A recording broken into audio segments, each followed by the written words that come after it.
पता नहीं ये कल सुबह जिब्या हिलेगी कि नहीं हिलेगी, इसलिए आ जाए राम राम कर ले। देखो सबके जीवन में भगवान की नोटिस आती है, नोटिस, अब इसे चिट्ठी कह लो। पहली चिट्ठी आई, बाल सफेद होने लगे। पहली चिट्ठी आई, बाल सफेद होने लगे, लेकिन तुमने क्या किया, उस चिट्ठी को फाड़ के फेंक दिया, फिर काले करवा लिए।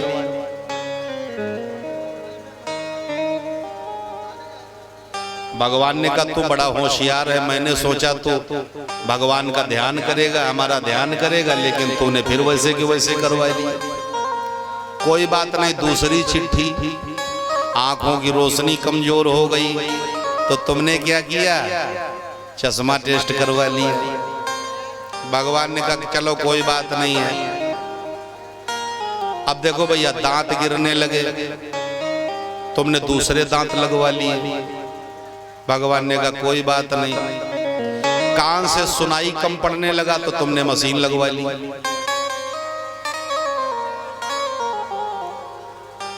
अब जो चिट्ठी वो भेजता है वो सब तुम फाड़ के फेंक रहे हो। लेकिन ये शास्त्र कहता है, देखो दांत अगर गिर गए हैं तो लगवाने में कोई दोष नहीं, बढ़िया दांत लगवाओ, अच्छी बात है।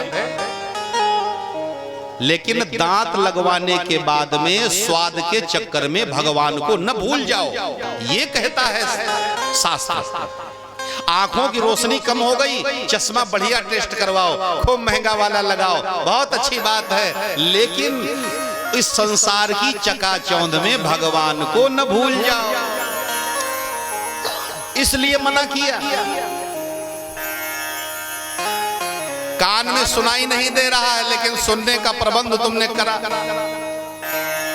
तो भगवान कहते हैं संसार की निंदा स्तुति में कहीं हमारा भजन सुनना न भूल जाओ। किसी ने कहा द्रग द्रग नहीं तेज देह जब डगमग पग पग मग मग अलग परत चग चग मुख दंत बचन जब फग फग जम अनुचर जम जगमग लगभग भगवत भज चेत सुभग नर जग भर सुनबट चेत नफट सिर चुंबत। बोलो कुछ समझ में आया कि चक चक पक पक सुनते रहे? द्रग द्रग नहीं तेज, द्रग द्रग आंखों में रोशनी नहीं है, देह जब डगमग हाथ पैर हिल रहे हैं। अब आंखों में रोशनी नहीं, लेकिन एक आंख बंद करके पेपर पढ़ते हैं। अरे अब पेपर पढ़ने का समय नहीं है, अब भगवान का भजन करो। लेकिन नहीं, संसार की आसक्ति नहीं जा रही। द्रग द्रग नहीं तेज देह जब डगमग हाथ पैर हिल रहे हैं, पैर कहीं पड़ता मतलब डालते कहीं और पड़ता कहीं और जब गिर गए उठे, ए बाबा कहाँ जा रहे हो? खेतों की तरफ जा रहे हैं। अरे बच्चों को भेज दिया होता, कोई सुनता ही नहीं है। अब देखो भैया, पता नहीं कितने समय, आज मरे हो कल दूसरा दिन, लेकिन फिर भी आसक्ति ने घेर रखा है। आपा नहीं मानती, खेत की चिंता खाए जा रही है। अरे एक जगह बैठकर भजन कर, ये शास्त्र कहता है द्रग द्रग नहीं तेज देह जब डगमग पग पग मग मग अलग परत चग चग मुख दंत बचन जब फग फग। दांत में दांत गिर गए और जो बोलता है तो हवा निकलती है मुख से। बचन जब फग फग, बिना दांत वाले से कहो पापा बाबा कहो, देखो कैसे फाफा फाफा करता है। तो बचन जब फग फग तो कहता है कभी कि जम अनुचर जम जगमग लगभग, जमराज के लगभग नौकर चाकर आने वाले हैं, तैयारी करो। भगवत भज चेत, भगवान की याद करो। भगवत भज चेत सुभग नर, सौभाग्यशाली नर जग भर सुनभट चेत नफट सिर चुंबत। अरे संसार में आया है और आके अब जाने वाला है, मौत सर को चूम रही है, तैयारी कर ले। तैयारी करने के लिए कहा,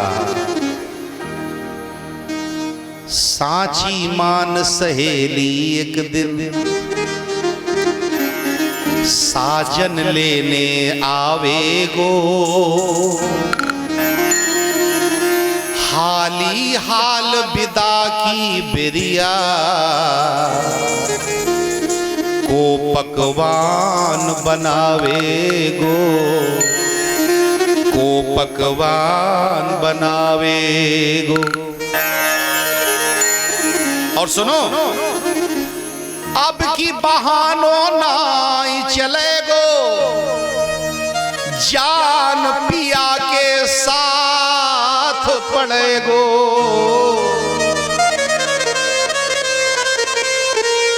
बहाना कोई नहीं चलेगा, जाना पड़ेगा, समय से जाना पड़ेगा। हाली हाल विदा की बेरिया और को पकवान बनावेगो, साची मान सहेली एक दिन साजन लेने आवेगो, साजन लेने आवेगो। और जो हमने कर्तव्य किया है, जो कर्म किया है, एक एक कर्म हमारा नोट हो रहा है। और जीवन भर हम कम कर्म करते चले आए, कुछ हाथ नहीं लगा, सब झूठे कर्म चले गए। सत्य क्या निकला?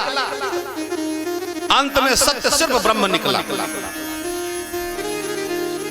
बचपन की अवधि में बस यही प्रतीत हुआ करे, दुनिया का सारा ये ताम झाम सत्य है। ध्यान देना। और आए जब यौवन के दिन तो ये प्रतीत होता रहा, आने वाले सपनों का ये परिणाम सत्य है। जब छोटा बच्चा होता है ना, तो उसको दुनिया में सब कुछ सत्य लगता है। मम्मी पापा सत्य, दादी बाबा सत्य, अड़ोसी पड़ोसी सत्य, नाते रिश्तेदार सत्य, सब कुछ उसे सत्य लगता है। क्यों? बालक प्रेजेंट में जीता है, वर्तमान में जीता है। खिलौना दे दो, खुश हो गया, हटा लो, रोने लगा। बालक वर्तमान में जीता है, और जितने बुजुर्ग हैं वो सब भूतकाल में जीते।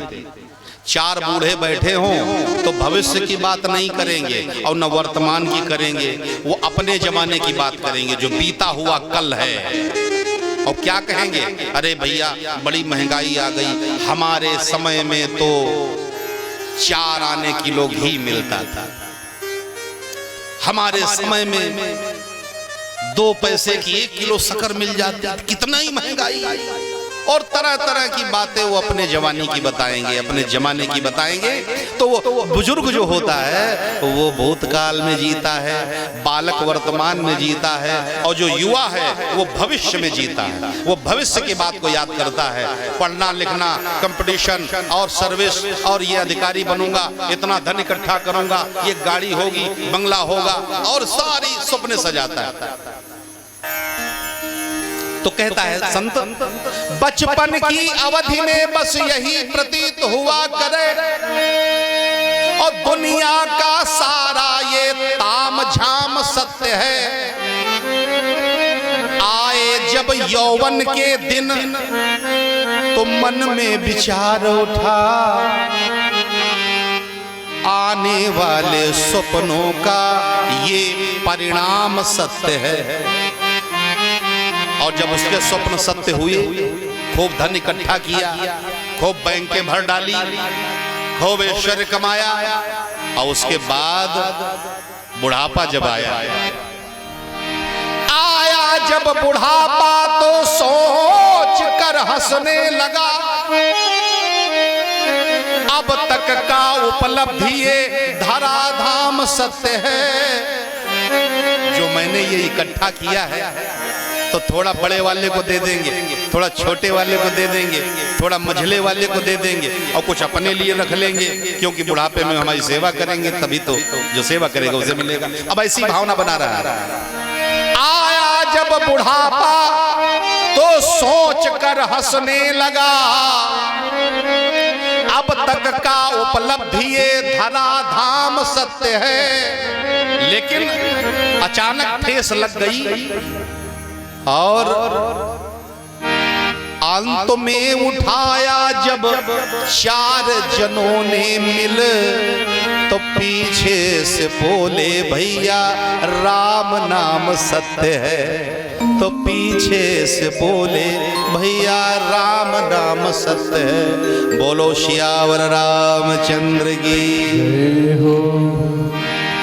सब कुछ सत्य होता रहा, अंत में असत्य होता रहा। अंत में सत्य क्या निकला? सत्य सिर्फ निकला तो राम नाम सत्य निकला। तो जो हम कर्म करते हैं वो कर्म सब नोट हो रहा है।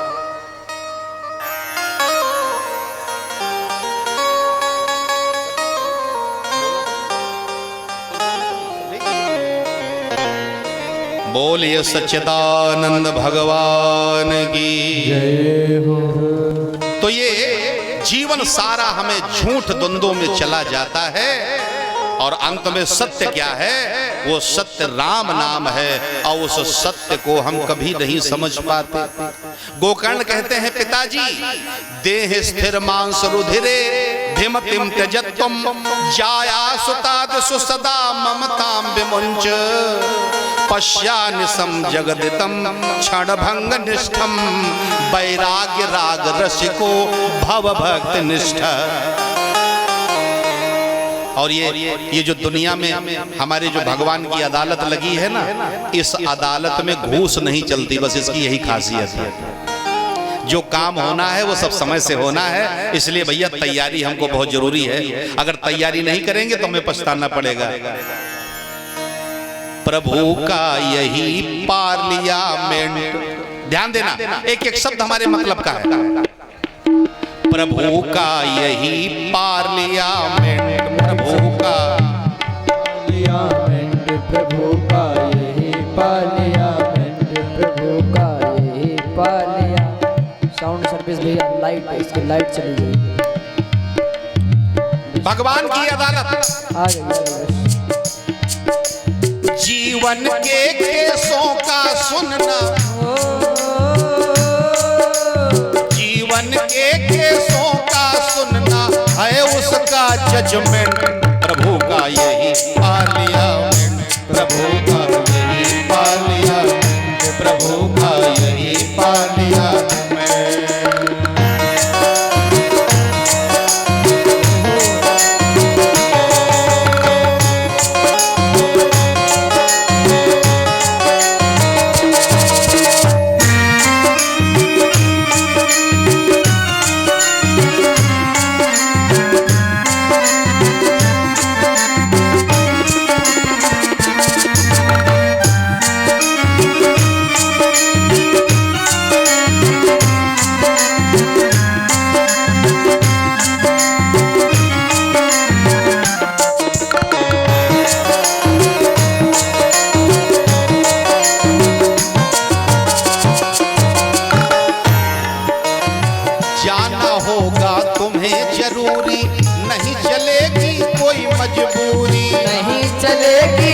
मजबूरी नहीं चलेगी कोई मजबूरी, जाना होगा तुम्हें जरूरी, नहीं चलेगी कोई मजबूरी, नहीं चलेगी कोई मजबूरी, नहीं चलेगी कोई मजबूरी। लेकिन वहाँ नहीं कोई कह सकता, वहाँ नहीं कोई कह सकता सर ही इज अपसेंट। वहां पे आप जाओ और जाना है आज और पहुंचो एक हफ्ते के बाद या एक साल के बाद और कहो कि क्या बताएं सर हम अपसेंट हो गए, इतने दिनों तक नहीं आ पाए, तो ये वहां पे नहीं, तुमको तुरंत जो समय है एक क्षण भी देरी नहीं लगेगी। वहां नहीं कोई कह सकता, वहां नहीं कोई कह सकता सर ही इज अपसेंट। प्रभु का यही पार्लियामेंट, प्रभु का यही पार्लियामेंट, प्रभु का यही पार्लियामेंट।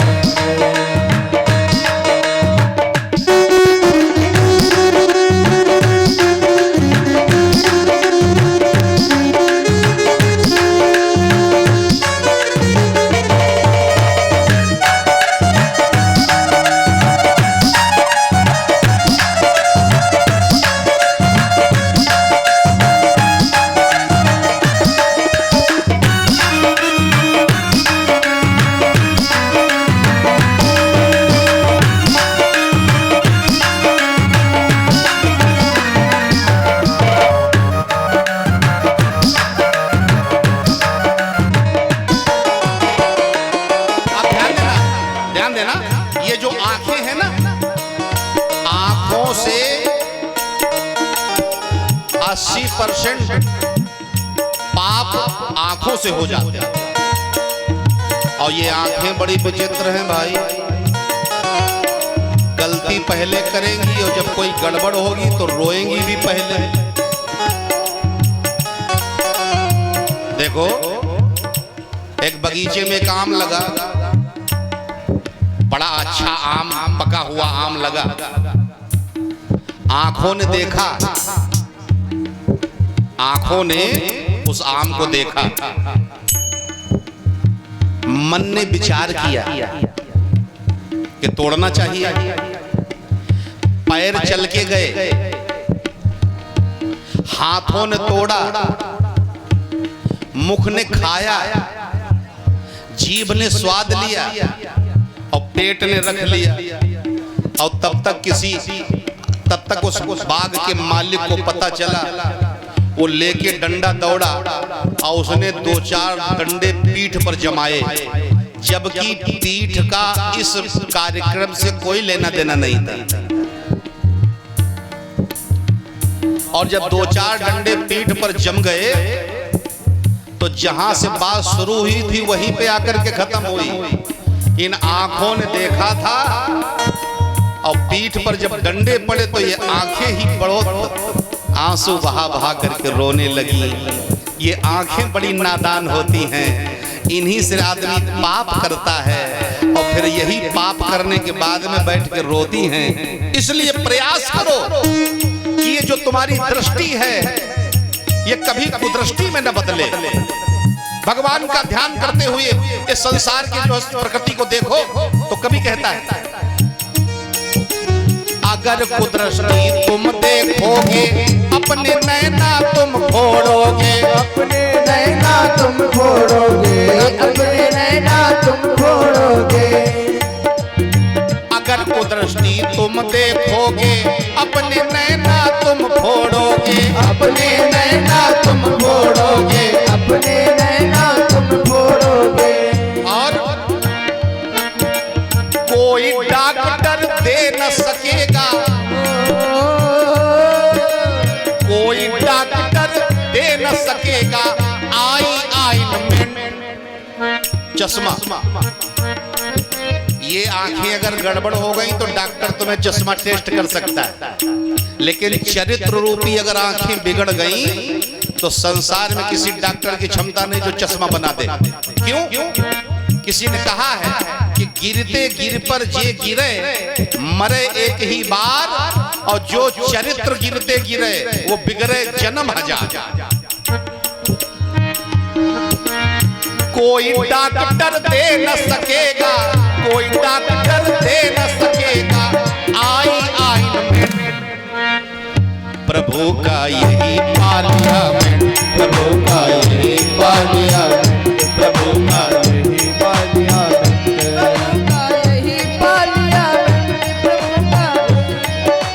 जीवन के केसों का सुनना, जीवन के केसों का सुनना है उसका जजमेंट। प्रभु का यही पार्लियामेंट, प्रभु का यही पार्लियामेंट, प्रभु का यही पार्लियामेंट।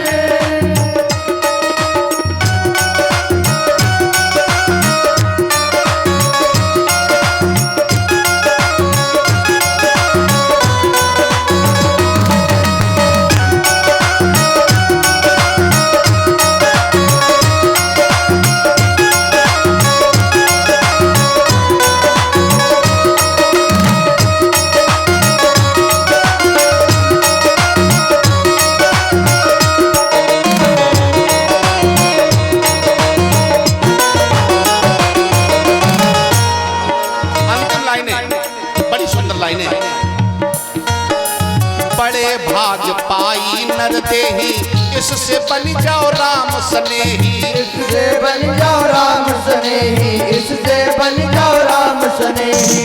बड़े भाग पाई नर देही, इससे बन जाओ राम सनेही, इससे बन जाओ राम सनेही, इससे बन जाओ राम सनेही। क्यों? राम के हाथों में है सबका, राम के हाथों में है सबका फ्यूचर पास्ट प्रेजेंट।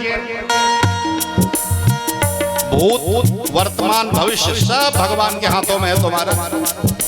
राम के हाथों में है सबका, राम के हाथों में है सबका, फ्यूचर पास्ट प्रेजेंट प्रभु का यही पार्लियामेंट, प्रभु का यही पार्लियामेंट, प्रभु का यही पार्लियामेंट, प्रभु का यही पार्लियामेंट। जीवन के केसों का सुनना, जीवन के केसों का सुनना है उसका जजमेंट, प्रभु का यही पार्लियामेंट, प्रभु का यही पार्लियामेंट, प्रभु का यही पार्लियामेंट, प्रभु का यही पार्लियामेंट, प्रभु का यही पार्लियामेंट, प्रभु का यही पार्लियामेंट, प्रभु का यही पार्लियामेंट।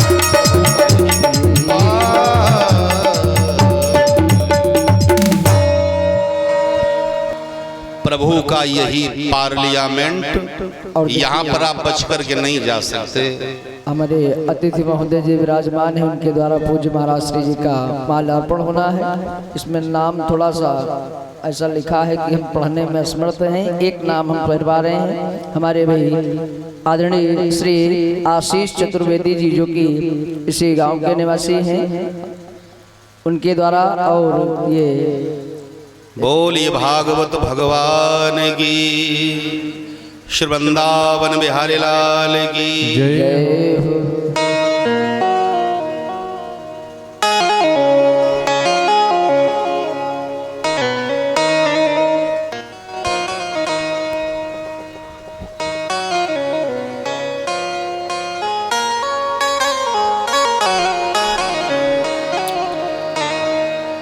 बोलिए सच्चिदानंद भगवान की। इस प्रकार से गोकर्ण जी ने अपने पिताजी को उपदेश किया। पिताजी गोकर्ण के साथ में वन को चले गए। इधर धुंधकारी ने देखा कि माता घर में अकेली है। उसने आकर के माता से कहा मुझे धन चाहिए, धन देने में मां असमर्थ है। उसने मना कर दिया तो धुंधकारी ने फिर उस माता को पीटा और कहने लगा सुबह मुझे धन चाहिए, नहीं तो मैं तुझे और प्रताड़ित करूंगा। माता ने विचार किया कि ये मुझे कल फिर दंडित करेगा, प्रताड़ित करेगा, इसलिए रात्रि में ही कुएं में कूद करके आत्महत्या कर ली धुंधली ने। अब तो घर में जब कोई नहीं रहा तो 5 वेश्याओं को लाकर के धुंधकारी ने अपने घर में रखा और 5 वेश्याओं के साथ में रमण करने लगा, चोरी डकैती, और एक दिन राजा का खजाना ही लूट लिया। वेश्याओं ने जब देखा कि ये राजा के खजाने पे इसने हाथ साफ कर लिया है तो ये पकड़ा जरूर जाएगा, इसे मृत्युदंड मिलेगा, तो हमें भी साथ में जाना पड़ेगा और हमें भी सजा मिलेगी। इसलिए सोचा अब इस कांटे को हटा देना चाहिए। तो धुंधकारी सो रहा है, चारपाई में जंजीरों से कस दिया उस वेश्याओं ने और फूस डाल करके आग लगा दी, धू करके जलने लगा। और जब चिल्लाया तो मुख में अंगारे ठूस ठूस करके उन वेश्याओं ने उस धुंधकारी की हत्या कर दी, जला दिया उस अग्नि में। मरने के बाद भयानक प्रेत बना। जीवित में लोगों को तो परेशान करता ही था, मरने के बाद भी प्रेत बनकर के लोगों को प्रताड़ित करने लगा। गोकर्ण एक दिन गांव में आए और गोकर्ण को भी जब इस प्रेत ने परेशान किया तो गोकर्ण ने हाथ में जल लेकर के छींटा मारा, कौन हो तुम? उसने कहा मैं तुम्हारा भाई धुंधकारी, मैंने तुम्हारे लिए पिंडदान किया, तुम तरे नहीं। तो इसने एक ही शब्द में कह दिया कि संसार में जितने कुकर्म हैं, दुष्कर्म हैं, मुझसे छूटे नहीं। क्या पिंडदान से मेरा कल्याण हो सकता है? तो गोकर्ण ने कहा क्या किया जाए? तो अब भगवान सूर्य का ध्यान करके गोकर्ण ने सूर्य भगवान से उपाय पूछा। 7 ग्रंथि के बांस पर इसका निवास किया जाए और 7 दिनों की कथा में एक एक ग्रंथि 7 दिन फट जाए, समझ लेना इसका उद्धार हो रहा है। बस गोकर्ण ने क्या किया, प्रातःकाल एक वैष्णव ब्राह्मण को श्रोता बनाया, स्वयं वक्ता बन गए और धुंधकारी को मंत्रों के द्वारा उस बांस की ग्रंथि पर जो है स्थापित किया। पहले दिन की कथा हुई, एक ग्रंथि टूटी, गोकर्ण को बड़ा प्रसन्नता हुई, हमारे भाई का उद्धार हो रहा है। एक दिन, 2 दिन, 3 दिन नहीं, 7 दिन की कथा में 7 ग्रंथियां टूट गईं। अब तो धुंधकारी भगवान का रूप पाकर के एकदम उस सभा में प्रकट हो गया। चारों तरफ प्रकाश ही प्रकाश फैल गया। कोई कहता है ये सूर्य देव हैं, कोई कहता इंद्र देव है, कोई कहता कोई वरुण देव, लेकिन गोकर्ण ने कहा ये कोई नहीं, ये मेरा धुंधकारी भाई है। विमान आया और उस विमान में धुंधकारी बैठा और भगवान के पार्षद का रूप लेकर के और उस वैकुंठ धाम को प्रस्थान करता है। गोकर्ण ने जब कथा सुनाई, धुंधकारी जब वैकुंठ को प्रस्थान कर गया तो जितने लोग कथा सुन रहे थे उनको शंका हो गई। सभी ने कहा महाराज आपके भाई के लिए विमान आया, हमारे लिए कुछ नहीं आया। तो गोकर्ण ने सबसे वादा किया अगले वर्ष आऊंगा और सबको विमान मंगाऊंगा। बस इतना कहकर के गोकर्ण महाराज चले गए। 1 वर्ष बीता, फिर अपने नगर में वापस आए। 7 दिनों तक कथा सुनाई और ऐसी कथा महाराज जी ने सुनाई कि जितने श्रोता थे उतने विमान उतर आए और सारे श्रोताओं को एक एक विमान में बिठा करके और भगवान स्वयं प्रकट हो गए और भगवान ने गोकर्ण को अपने हृदय से लगा लिया। अरे गोकर्ण, तुम अब मनुष्य रूप नहीं, तुम तो स्वयं ब्रह्म रूप हो गए हो। तुमने ऐसा काम करके दिखा दिया। चलो बेटा तुम्हारी क्या इच्छा है? तो गोकर्ण ने कहा प्रभु आपके शरण से बढ़कर के संसार में क्या है, मुझे भी अपनी शरण में ले लो। ऐसा कह करके गोकर्ण भी जो है विमान में बैठ करके प्रस्थान करते हैं। बोलो गोविंद भगवान की जय हो। श्रीमद् भागवत महापुराण की जय हो। इस प्रकार से महात्मा सुनकर के एक प्रेत धुंधकारी भी भगवान के जो है धाम को प्रस्थान करता है। भगवान की ये पावन कथा जो बड़े ही भाव के साथ श्रवण करते हैं उनकी हर मनोकामना पूरी होती है। उनके जीवन में भगवान किसी न किसी वेश में आते हैं, लक्ष्मी माता कृपा करती हैं और जो संकल्प लेकर के आप कथा सुनेंगे वो संकल्प 100% पूरा होता है। ये मैंने अपने जीवन में अनुभव किया है। ये कोई प्रैक्टिकली नहीं, ये थ्योरिकली नहीं, ये आंखों देखा विषय है।